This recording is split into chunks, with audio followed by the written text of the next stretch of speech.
New. I love the word new. When you go shopping, everywhere you look, it seems like there's new.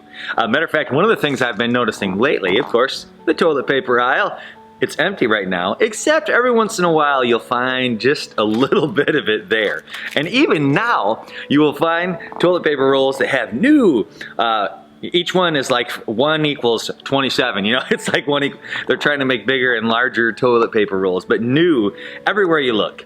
And you know, it reminds me of something that God told us about us as well. And that is that we are to be new. Ephesians chapter 4 talks a lot about this concept of being new. And it's a great concept. It says this: you were taught with regard to your former way of life to put off your old self, which is being corrupted, and to be made new with the attitude of your minds, and to put on the new self, created to be like God in true righteousness and holiness. Now, this is really applicable to our current situation. How are we supposed to be new? I love new, but how are we supposed to do it? First of all, it says with the attitudes of our minds. In our minds, we are supposed to be different. We're supposed to be new. We are supposed to think differently than the world thinks. Our kids just went through a whole series called Upside Down. And Jesus talked about that with his kingdom, that we are in an upside down kingdom. The first shall be last, the last shall be first. And the way of Jesus' kingdom is totally different than the world's kingdom. And that's how we're to be. A different frame of mind, thinking like Jesus. We're supposed to be positive. We're supposed to be joyful. We're supposed to be ready to tackle the day through the power of Jesus Christ, our Savior. Be made new from the inside out. Also, in righteousness and holiness. So we're supposed to do what is right and be blameless before God. So that's how we're to be made new, in our mind and in our actions. Now, one of the ways that it goes on in Ephesians chapter 4 to talk about how we're to be new is with our mouths, with our talk. I can only imagine that some of us, being around people, being all cooped up, are getting a little more tense than others of us. Just last night at my house, we had an internet thing. Of course, the internet's huge right now because we're all hanging around. So I go in one person's room, my wife's on the computer, my daughter is on the computer, another daughter's on the computer, my 2 sons are downstairs playing gaming, and of course I'm upstairs trying to watch TV. We have just internet TV. And so, of course, I'm having a struggle getting it in.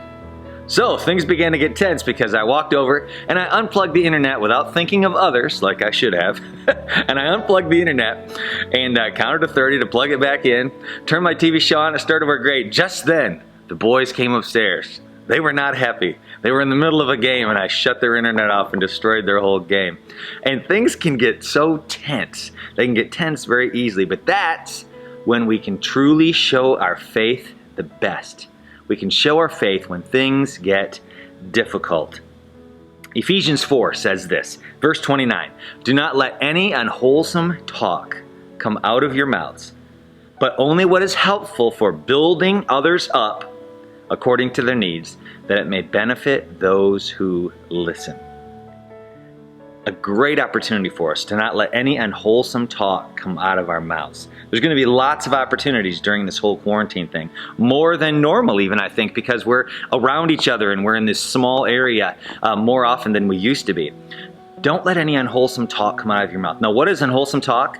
The Bible clearly says it's basically anything that doesn't build others up or doesn't benefit people who are listening. So, be made new.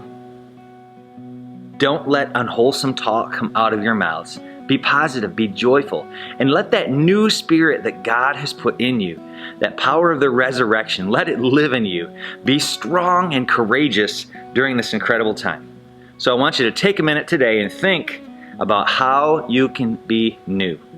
Make today day one of the new you. God bless you guys. We'll see you later. Lay down my right, lay down my life, and I will abandon all of my pride. Focus my